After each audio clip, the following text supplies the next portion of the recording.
Have you ever stepped back from a situation that's really important to you? Not because you're throwing in the towel, but because you realize you need to regroup and to rebuild. It's not quitting, it's not hiding, it's pausing just long enough to regain clarity, to sort of strengthen your foundation and prepare for the next big move. That's exactly where we find Jesus in this scene in his campaign. What's up, everybody?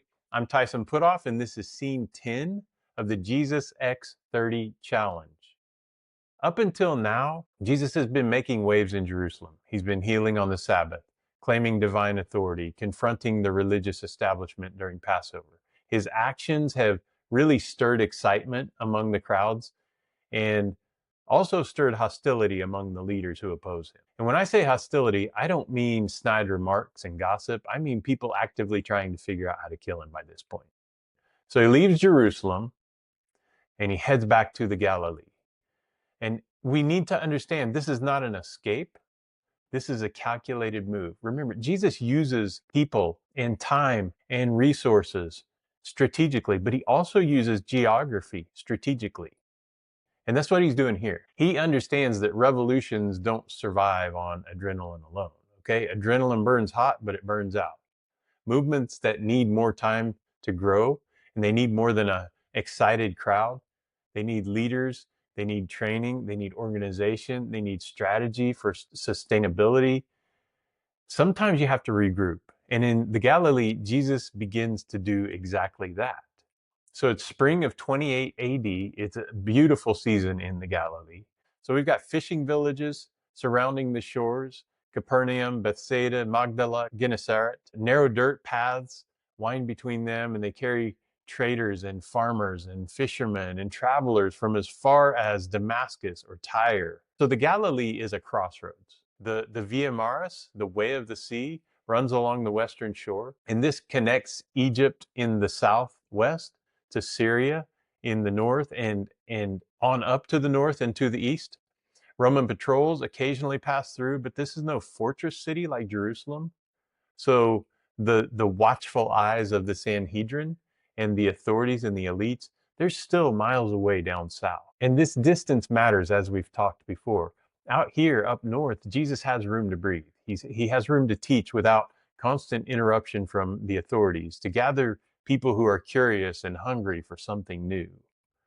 And it's also an ethnically and culturally mixed region. It's predominantly Jewish villages exist alongside Gentile towns or non-Jewish towns with Greek architecture and Roman influence. Farmers and fishermen and artisans and merchants, they're all living under the same Roman system and under the shadow of Herod Antipas, the local tetrarch. So life here is diverse, but it's hard for everyone.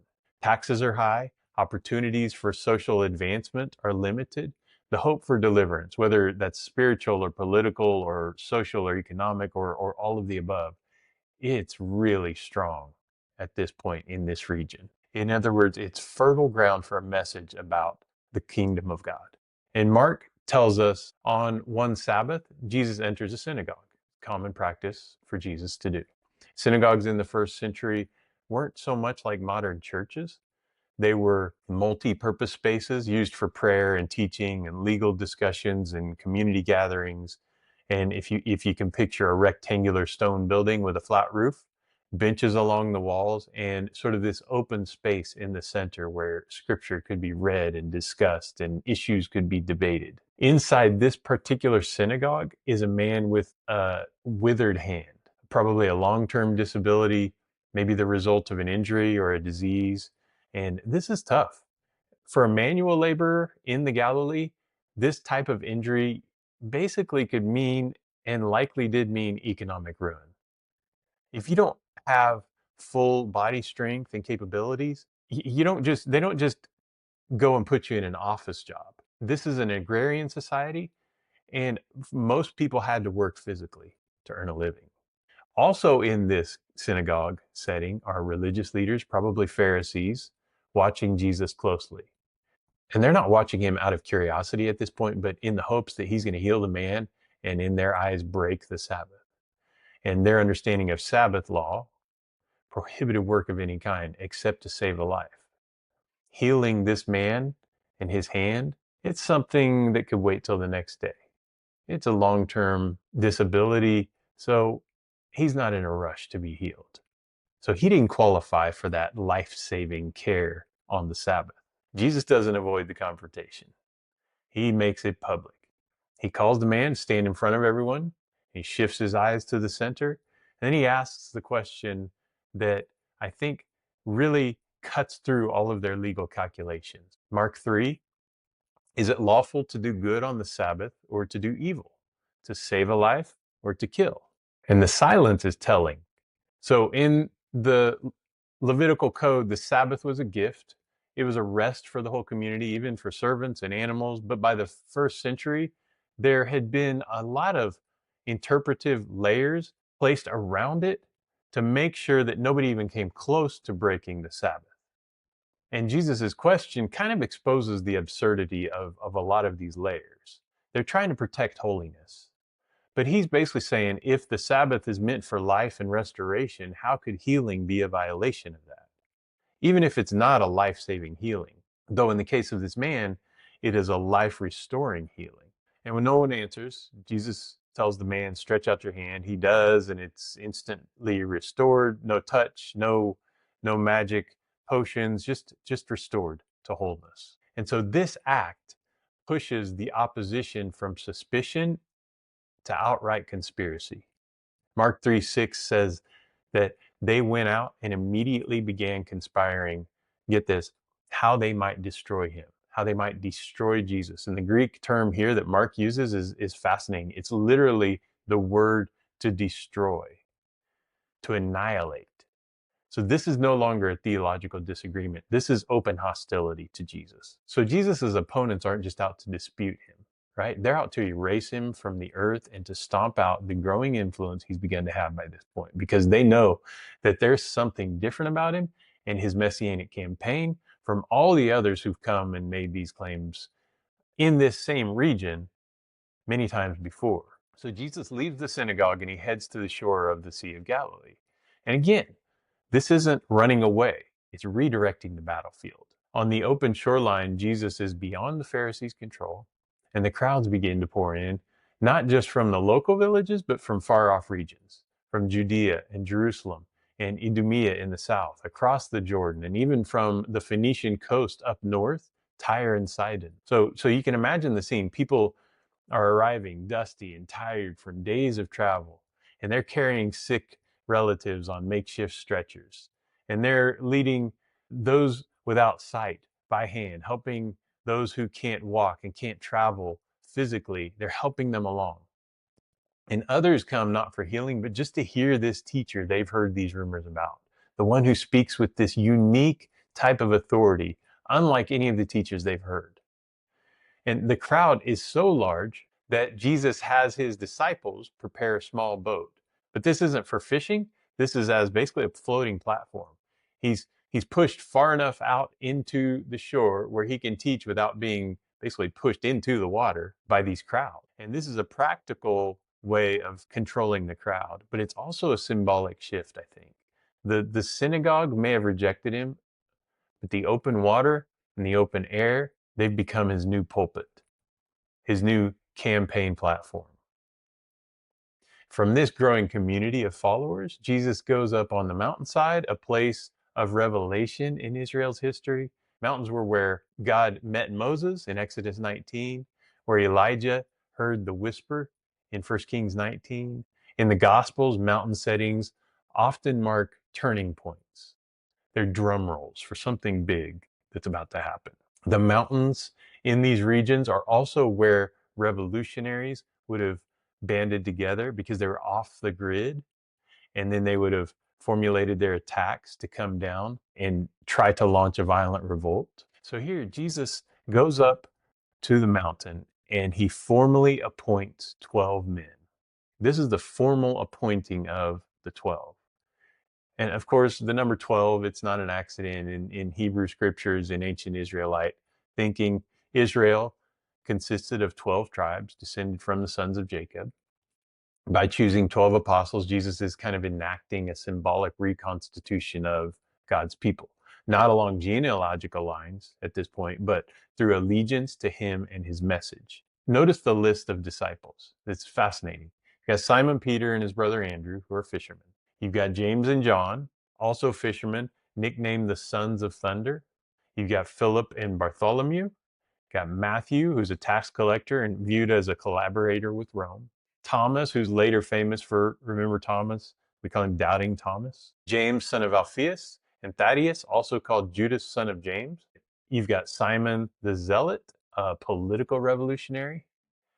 And then you've got Judas Iscariot, who would later betray Jesus. So this is a volatile mix. A zealot and a tax collector in the same room. That's like putting a revolutionary activist and a government tax auditor on the same small committee. And Jesus isn't building a movement on ideological uniformity. He's building it on shared loyalty to God's reign. Mark 3:14-15 says he appointed them that they might be with him and that he might send them out to preach and to have authority to drive out demons. In other words, he appointed them for a number of reasons: for presence, proclamation, and power.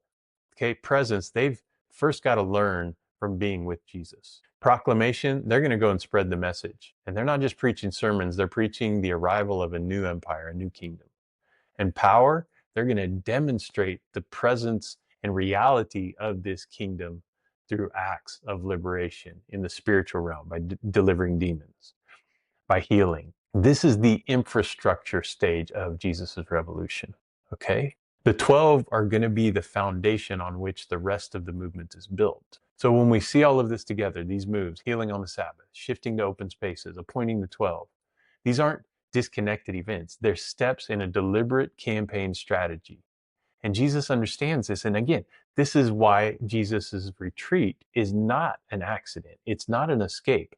It's a deliberate moment of strategizing in building the foundation of a movement that he expects to last long after he's ascended back to heaven. So, for example, the healing in the synagogue, that's a direct challenge to the interpretation of God's law that prioritizes rules and systems over the people that those rules and systems are supposed to help. The withdrawal to the shore changes the setting from controlled religious space to open public space, where the message can spread more unfiltered and where Jesus can operate and move a little bit more freely. The appointment of the 12 creates a core leadership team, his elite unit, that's going to carry the mission forward even when opposition intensifies. So in military terms, Jesus is moving from initial skirmishes to establishing a forward operating base. In political terms, he's shifting from energetic protest to established party formation. In movement terms, he's transitioning from this sort of flash mob momentum to sustained organization. This reminds me of something in every lasting revolution or reform movement. There's almost always a stretch of quiet, deliberate regrouping after this initial excitement phase, but before the next sustained stage. Think about the civil rights movement. The marches and the speeches that we see in the documentaries, those were only the tip of the iceberg. Beneath all of the public speeches and actions that we see were years of groundwork, training volunteers in nonviolent resistance. They knew that they were going to go out and be violently opposed, physically abused in their marches and in their resistance to the racism and the horrible treatment. So they had to be ready to resist nonviolently. Building relationships with local churches. They needed networking, securing resources. They had to secure funds to continue to build on the movement that they had initiated. And all of this took training and timing. And this was sitting in rooms and mapping out plans. This was having long discussions. This was all behind the scenes. Leaders like Baker and Rustin rarely made the headlines, but without their behind the scenes organizing, the public victories would have been impossible.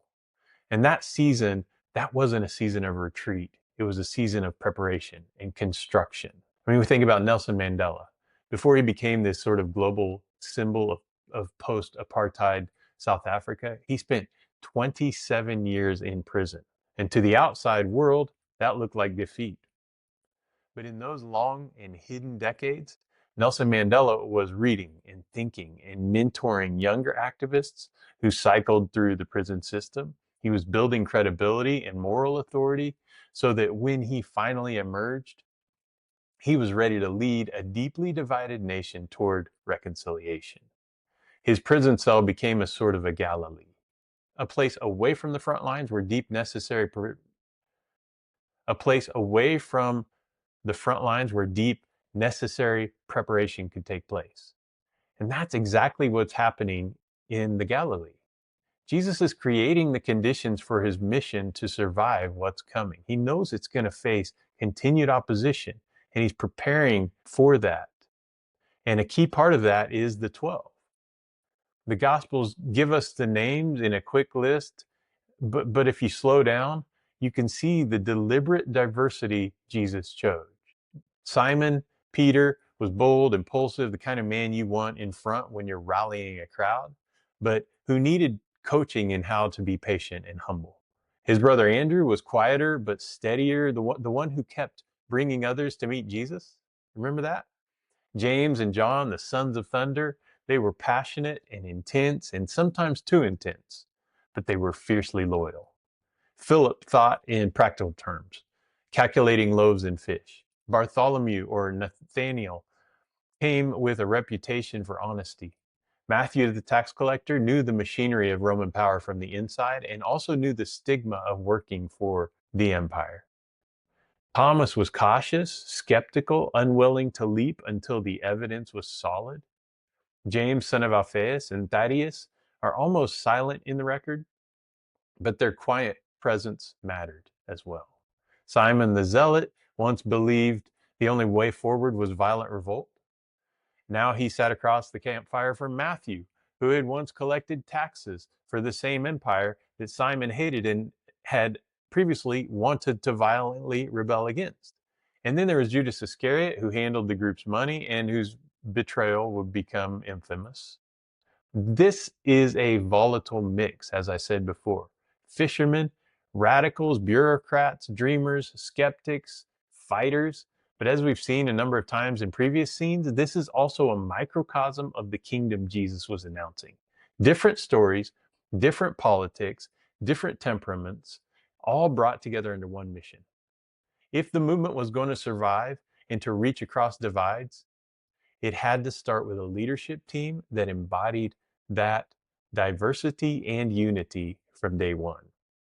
So we see it in this light, the shift to Galilee is more than just a change of scenery. It's a strategic recalibration. In Jerusalem, every conversation was under the gaze of the Sanhedrin. Every healing, a potential arrest warrant. In the Galilee, the setting was open hillsides, breezy shorelines, marketplaces where fishermen mended nets and farmers traded produce. Here, the message could be heard without constant interruption from the gatekeepers.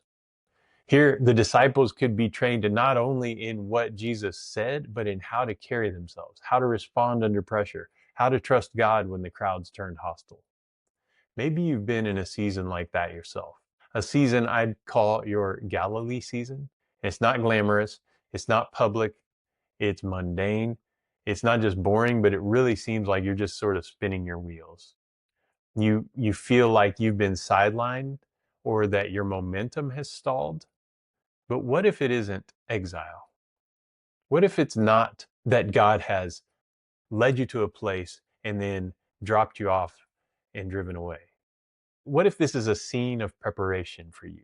What if God has pulled you out of the spotlight, out of the heat, out of the mix, so that he can deepen your roots and so that your future growth can withstand any storms and so that your ultimate impact on this world can be exponentially greater? What if he's bringing the right people into your life for what's ahead? What if he's shaping your perspective so that your next moves are more strategic and less reactive? Athletes know the importance of the off season. The stands are empty, the lights are off, but the training is even more intense. Skills are honed in the quiet months that decide whether the next season will be a success. Farmers know it too. Early spring can look bare, but the seeds are being planted, soil is being enriched, weeds are being pulled. The work is invisible until it suddenly isn't. NASA. Before a rocket launch, there are months and maybe even years of testing, problem solving, simulations, engineering, re-engineering. Astronauts spend more hours in training modules than they'll ever spend in space. Engineers check and recheck every system, not because they expect failure, but because they want to be ready for whatever happens whenever it's going to happen. On launch day, the world sees the countdown and the ignition and the blast and this ascent. What they don't see is the Galilee season, the behind the scenes preparation that makes the mission possible. That's where Jesus is in scene 10. This is his mission control. The shoreline has replaced the synagogue as its primary platform. The 12 are learning in real time, making mistakes and asking questions, absorbing lessons they're going to need when the heat turns up. And make no mistake, the heat is going to get more intense. At the start, I asked you if you've ever stopped and stepped back from something that's really important to you. Not to quit, but to rebuild. I've had some of these moments in the last few years of my life, not really on purpose. Some events and depression and anxiety and circumstances prompted my stepping back from some things that have been important to me and that I've been on a trajectory to excel at for a long time, 20 plus years. And I stepped back. And that season felt like, and continues to feel like, if I'm being honest, sort of a retreat at times, or sort of that I was on a trajectory and now where is God in all of this? Did God keep going when I took a break to catch my breath? And now I don't know how to catch up with him? So understand, these times in our lives aren't easy, but these Galilee seasons, these scene 10s, they're important. And I think Jesus understands it. I'm sure Jesus was getting excited at what was developing down in Jerusalem, but he knew that he had more work to do. And his retreat to the Galilee wasn't a surrender. His leaving Jerusalem wasn't defeat, wasn't admitting that they're too strong for me. It wasn't saying, oh, God can't continue to operate in this setting. It's too strong for God. It was none of that. It was the most strategic thing that Jesus could have done for his mission at this moment. And I think he's showing us that sometimes the boldest move isn't to win the current battle, but to step back, catch your breath, recalibrate, and prepare for the decisive moments still to come. If you're in your own Galilee right now, don't despise it, don't rush it. Continue to think forward and tactically about how to advance in life. Continue to put in the work. Keep praying that God will launch you into the next scene of your life soon. But in all of that, in all of this mundane, in all of the unknowns and the toil, embrace it. As you ask God to get you out of this, also ask him, what is he trying to do in this moment, in this scene of your life? Let it do its work. Let him do his work. Let God use you during this time to prepare you for the incredible kingdom work that he has in store for you. Ask him how he wants you to use this time to prepare and what he's got in store for you. The foundation you're building now may be exactly what carries you through the next scenes in your life and mission, just as this period did in Jesus's life and mission. Leku Ahmad, go and learn. Come back for scene 11 of the JesusX30 challenge.